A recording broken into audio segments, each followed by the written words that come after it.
your network is your net worth ይባላል። ያ ማለት ምን ማለት ነው? በአካባቢያችሁ ያለ ሰው ወይም የምታውቋቸው ሰዎች የእናንተ ዋጋ መለኪያ ነው ማለት ነው። ኔት ወርዝ ማለት ምናልባት እንግዲህ የቢሊዮነሮች ወይም የሴሌብሪቲዎች ምናምን ጉግል ካደረጋችሁ ይሄ ሰው ዋጋ ወይም ወርዙ ወይም በባንኩ ያለው ወይም በአጠቃላይ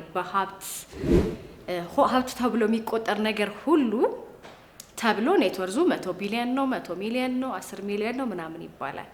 your net worth is your network ማለት ምን ማለት ነው? አካባቢያችሁ ላይ ያለ ሰው የምታውቋቸው ሰዎች ትልቅ ሀብቶቻችሁ ናቸው ማለት ነው። ያ ማለት ምን ማለት ነው? ኔትወርኪንግ ወይም ደግሞ ሰዎችን መተዋወቅ፣ ከአዳዲስ ሰዎች ጋር ግንኙነት መፍጠር ልክ እንደ ሀብት የማይመነዘር ትልቅ ግብአት ነው ማለት ነው። ስለዚህ ዛሬ አዳዲስ ሰዎችን በተለይም በስራ ዓለም ውስጥ ማለት ነው በስራ ዓለም ውስጥ እንዴት ኔትወርክ ማድረግ እንችላለን ወይም ከአዳዲስ ሰዎች ጋር ትርፋማ የሆኑ ግንኙነቶች እንድንመሰርት ማድረግ ያሉብንን ነገሮች እነግራችኋለሁ። አብራችሁ 1 2 3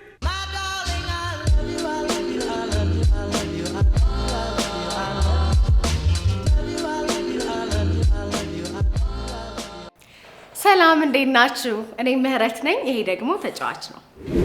እንግዲህ ስለ ኔትወርኪንግ እስካሁን ድረስ ሰምታችኋል ብዬ አስባለሁ። ኔትወርኪንግ ማለት ምን ማለት ነው? ከሰዎች ጋር በተለይም ከአዳዲስ ሰዎች ጋር ትርፋማ የሆነ ጠቃሚ የሆነ ለስራ ህይወታችን የሚጠቅሙንን ግንኙነቶች መፍጠር ማለት ነው። ይሄንን ግንኙነት መፍጠር ለምን ይጠቅመናል? አንደኛው ስራ እንድናገኝ ነው። እኛ ሀገር ላይ እንደውም በጣም ነው የሚባለው ስራ ለማግኘት ሰው የለኝም፣ ሰው ያስፈልጋል ነው ሁልጊዜ የሚባለው። እና ሰው ማለት ዘመድ ወይም አጎት ወይም ምናምን ብቻ አይደለም። ሰው ማለት እናንተ ኢንቴንሽናሊ ሄዳችሁ የምትተዋወቋቸው ግንኙነት የምትፈጥሩባቸው የምታገኟቸው እና የምትግባቧቸው ሰዎችን በሙሉ ስራ እንድታገኙ እጅግ በጣም ትልቅ ኢንፍሉዌንስ ይኖራቸዋል ወይም ኢምፓክት ይኖራቸዋል ማለት ነው። ስለዚህ የኔትወርኪንግ ዋናውና ትልቁ ምክንያት ምንድን ነው? የስራ እድሎችን ለማግኘት ነው። ሌላው ደግሞ ሜንቶርሺፕ ሊሆን ይችላል፣ እገዛ ሊሆን ይችላል፣ ምክር ሊሆን ይችላል። ምናልባት በእኔ ኢንዱስትሪ ውስጥ ካሉ ሰዎች ጋር በግባባ ግንኙነት በፈጥርና ከነሱ ጋር የምገናኝበትን የምተዋወቅበትን እድል ለራሴ ባመቻች ሜንተር ሊያደርጉኝ ይችላሉ። እኔ 1 ዓመት 2 ዓመት የሰራሁትን ስራ እነሱ 10 ዓመት የሰሩ ከሆነ ከነሱ ልምድ መቅሰም እችላለሁኝ። ስለዚህ እሱም ጥሩ አጋጣሚ ነው ማለት ነው። ቢዝነሴን ማስፋት እችላለሁ። እኔን የሚያቀኝ ሰው አንድ ሰው በጨመርኩ ቁጥር የኔ አምባሳደር እየሆነ ነው ማለት ነው። ስለዚህ ቢዝነሴን ለማስፋት ይጠቅመኛል። ስለ ኢንዱስትሪ ያለኝን እውቀት እንዳሰፋ ይጠቅመኛል። አንድ አይነት ኢንዱስትሪ ላይ ያሉ ሰዎችን ፈልጌ ባገኘው ቁጥር ከነሱ ጋር ኮሚኒኬት ባረኩና ኔትወርክ ባደረኩኝ ቁጥር ኢንዱስትሪ ውስጥ ምንድነው እየተከናወነ ያለው? ምን አዲስ ነገር አለ? ምንድነው ያለው? ምናልባት ኢኮኖሚ ውስጥ ምን ይመስላል? ወርዙስ ምን ይመስላል? የሚያዋጣ ነገር ነው ወይ ምናምን የሚሉትን ነገሮች አዳዲስ ቴክኖሎጂዎች ምናምን ኢንፎርሜሽን እንድንለዋወጥ ይረዳናል። ከዛም አልፎ ተርፎ ደግሞ ኮላቦሬሽን እንድንፈጥር ያደርገናል። ኔትወርኪንግ ዋን ሳይድድ አይደለም። እናንተ ጥቅም ለማግኘት ብቻ ሰዎችን አፕሮች የምታደርጉበት ሳይሆን እነዛ ሰዎችም ደግሞ ከእናንተ ጋር አብሮ በመሆን ከእናንተ ጋር በመተዋወቅ የሆነ ቫሊዩ አድ የሚያደርጉበት እና ለእነሱም የሚጠቅም ሪሌሽንሽፕ ፎርም የሚደረግበት መንገድ ነው። ስለዚህ ኮላቦሬት ለማድረግ አብሮ ለመስራት አብሮ የሆነ ነገር ለመገንባት የሚጠቅም ነገር ነው ማለት ነው። ስለዚህ ኔትወርኪንግን ወይም አዳዲስ ሰዎችን መተዋወቅና ትርፋማ የሆኑ ግንኙነቶችን መፍጠር እንደ ቀላል የሚታይ ነገር አይደለም። እንግዲህ እንዴት ነው እነዚህን ግንኙነቶች የምንፈጥረው ስንል ብዙ አይነት መንገዶች አሉ። አንደኛው ሆን ተብሎ የሚዘጋጁ የኔትወርኪንግ ኢቨንቶች አሉ።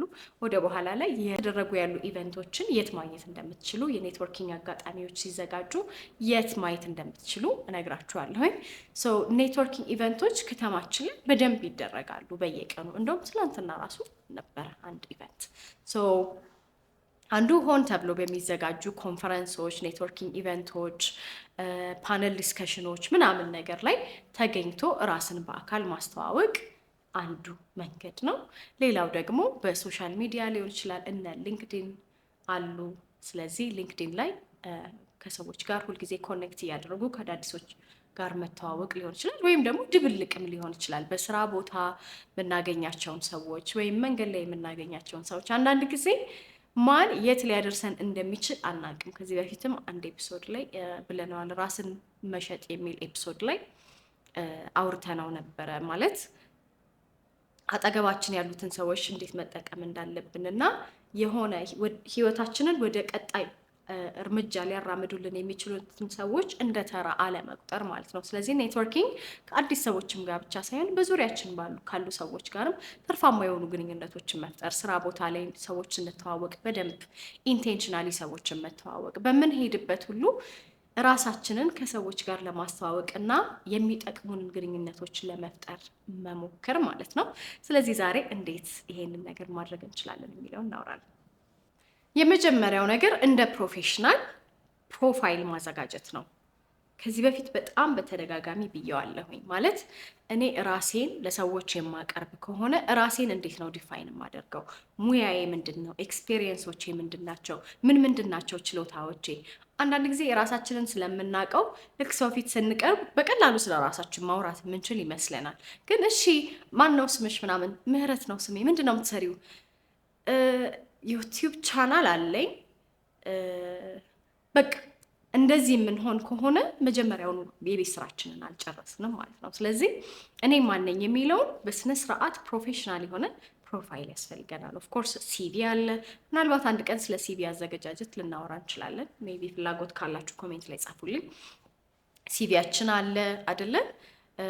እስከ ዛሬ የሰራናቸው ኤክስፔሪየንሶች አሉ፣ ስራ ላይ ያሳለፍንባቸው ጊዜዎች አሉ። ስለዚህ እነዛን ነገሮች ሁሉ በስነስርዓት በተደራጀ መልኩ መሰብሰብ እና መያዝ ያስፈልጋል። ከዛም በተጨማሪ ደግሞ ለራሳችን መለማመድ ያስፈልጋል። ማነሽ ተብዬ ስጠየቅ ምንድን ነው የምለው፣ በምን መልኩ ነው ራሴን ፕሬዘንት የማደርገው የሚለውን የራሳችን ፕሮፌሽናል የሆነ ፕሮፋይል ያስፈልገናል ማለት ነው። ከሱ ቀጥሎ ደግሞ የሚያስፈልገን ነገር ሶሻል ሚዲያችንን ማስተካከል ነው። ከዚህ በፊት ብያችኋለሁኝ አውር ሶሻል ሚዲያ ኢዝ ቢካሚንግ አውር ሬዝሜ የሚል ነገር አንብቤ ብያችሁ ነበረ። ምን ማለት ነው? ሶሻል ሚዲያችን ልክ እንደ ሲቪያችን እየሆነ ነው የሚባል ነገር በጣም እውነት ነው ካሰባችሁት።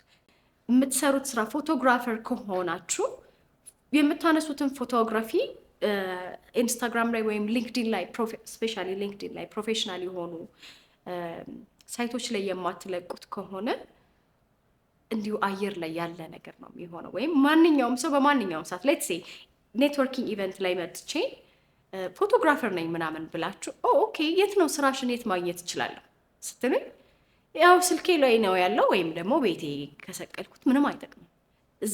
ለዛ ሰው የማሳየው ነገር ሊኖር ይገባል። ስለዚህ ፕሮፌሽናል የሆነ ሶሻል ሚዲያ አካውንት ቢኖረን በጣም ቆንጆ ነው። ሊንክድን እንዲሁም ደግሞ ኢንስታግራም፣ ኢቨን ቲክቶክን አሁን ለስራ በጣም ብዙ ሰዎች ይጠቀሙታል።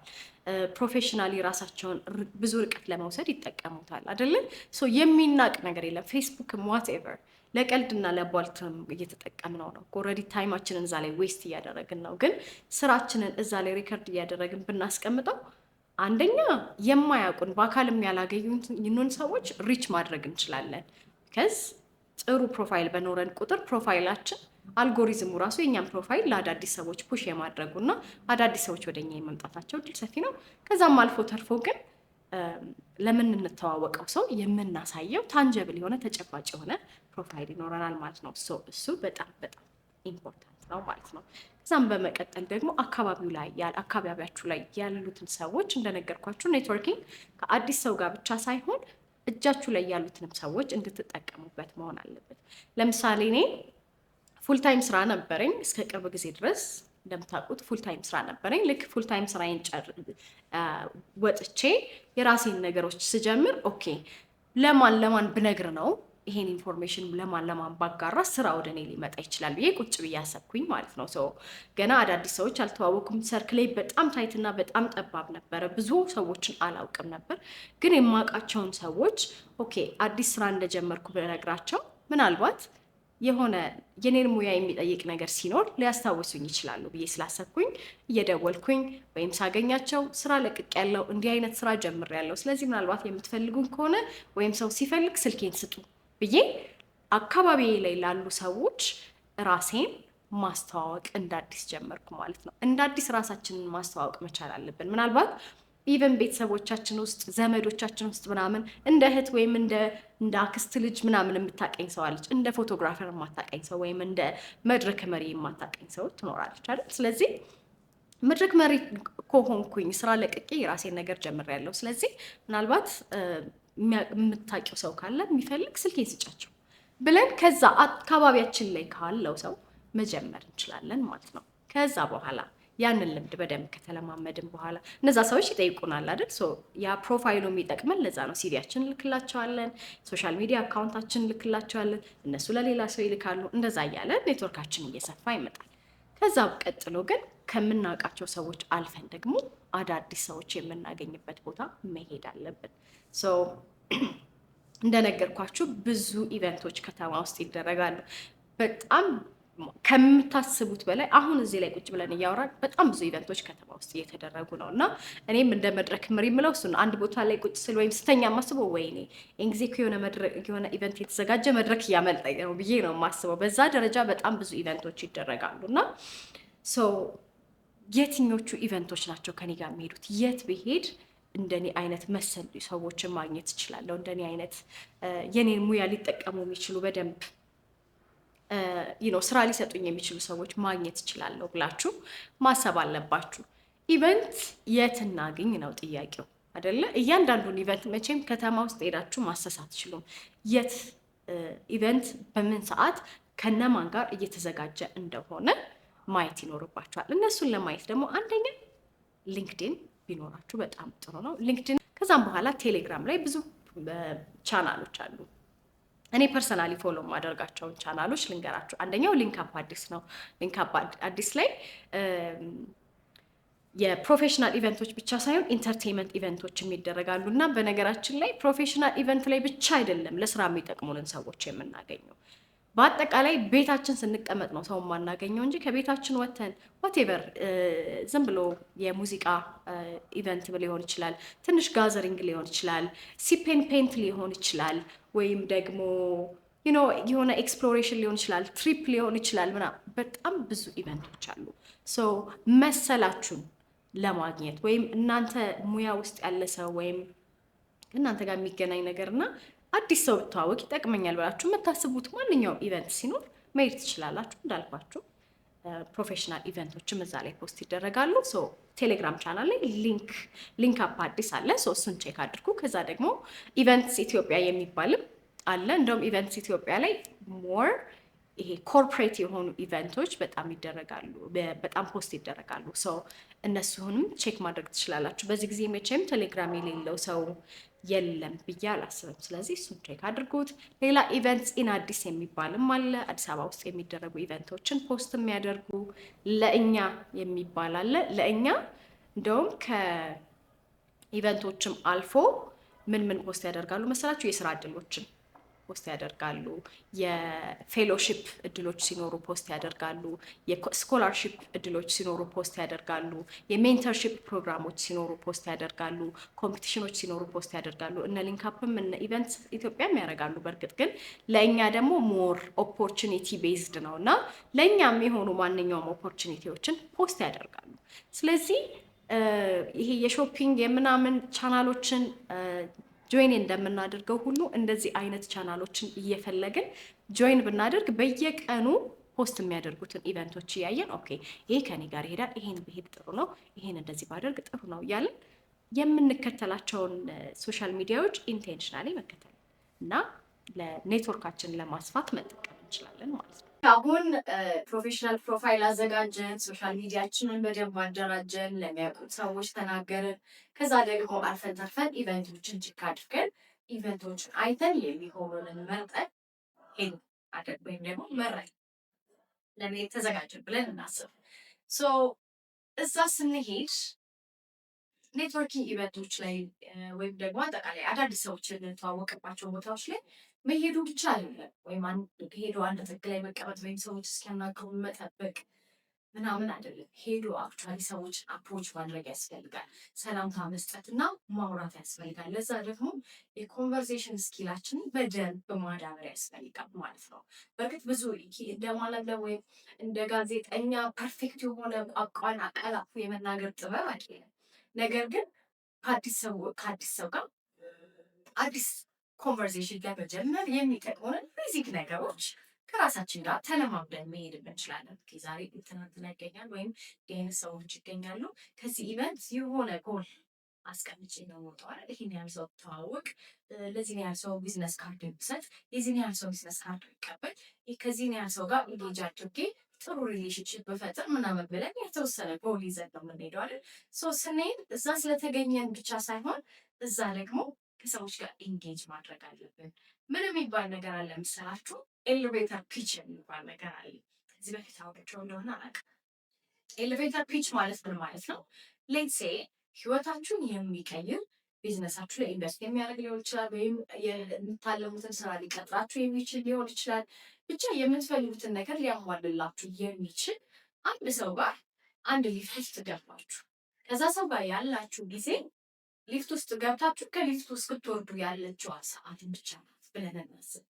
በዛን ሰዓት ለዛ ሰው ምን ልትነግሩ ትችላላችሁ? ለራሳችሁ ስለጀመራችሁት ፕሮጀክት ወይም ይዛችሁ ስለመጣችሁት ፕሮዳክት ወይም መስራት ስለምትፈልጉት ስራ ምን ልትነግሩ ትችላላችሁ? በዛች አጭር ጊዜ ውስጥ እንግዲህ የሊፍት ጉዞ ምን ያህል አጭር እንደሆነ ታውቃላችሁ። እንግዲህ ያስቡት ያ ሰዓት ምን ያህል አጭር እንደሆነ ሊፍት ውስጥ የምታሳልፉት ጊዜ ማለት ነው። ስለዚህ ያንን ሰው ለዛች ደቂቃ ለማትሞላ ጊዜ ብታገኙት ራሳችሁን እንዴት ነው የምትገልጹለት? የምትሸጡትን ፕሮዳክት ሊሆን ይችላል፣ ወይም ይዛችሁ የመጣችሁትን ሰርቪስ ሊሆን ይችላል፣ ወይም ስራ እንዲቀጥራችሁ ከሆነ ምን አይነት ሰራተኛ እንደሆናችሁ ሊሆን ይችላል። ለዛ ሰው በዛች አጭር ጊዜ እንዴት ነው ልትነግሩት የምትችሉት ነው። ያ ነው ኤሌቬተር ፒች ማለት። ስለዚህ እንደዛ አይነት ነገሮችን ማዘጋጀት ይጠቅመናል። እንደዚህ አይነት የኔትወርኪንግ ኢቨንቶች ላይ ስንገኝ ወይም በማንኛውም አጋጣሚ አዳዲስ ሰዎችን የምንተዋወቅበት ቦታ ላይ ራሳችንን ስናገኘው ሰላም እንትና እባላለሁ እንደዚህ ነው የምሰራው ምናምን የሚለውን ነገር ልንል የምናስበውን እና ማስተላለፍ የምንፈልገውን ነገር የተለማመድነው ነገር ሊኖር ይገባል። ከዛም በተጨማሪ ግን ከሰዎች ጋር ኔትወርክ ስናደርግ ማውራት ብቻ ሳይሆን አድማጭ መሆን መቻልም አለብን። ጥሩ ኮንቨርሴሽናሊስት ነው የሚባለው አንድ ሰው ወይም ደግሞ ጥሩ ተግባቢ ሰው ነው የሚባለው የራሱን ሀሳብ የሚያወራ ብቻ ሳይሆን የሚያዳምጥም ጭምር ነው። እንደነገርኳችሁ ኔትወርኪንግ ወይም ደግሞ ትርፋማ ግንኙነቶችን መፍጠር ከዛ ሰው ብቻ መውሰድ ሳይሆን እኔስ ምን ኦፈር አደርጋለሁ የሚለውን ማሰብ ነው። እንደዚህ አይነት ሰዎችን ስናገኝ አዳዲስ ሰዎችን ስንተዋወቅ የራሳችንን ሀሳብ እንደምንነግራቸውና ስለ ራሳችን እንደምናስተዋውቃቸው ሁሉ እነሱ የሚሉንንም ከልባችን መስማት አለብን። አንደኛ ኦኬ እኔ የቱ ጋር ነው ፊት የማደርገው፣ እኔ የቱ ጋር ነው ከእነሱ ጋር ብሰራ ጥሩ የሚሆነው፣ እነሱ በምን መልኩ ሊያግዙኝ ይችላሉ የሚለውን ነገር እንድናውቅ ያደርገናል በደንብ ስናዳምጥ።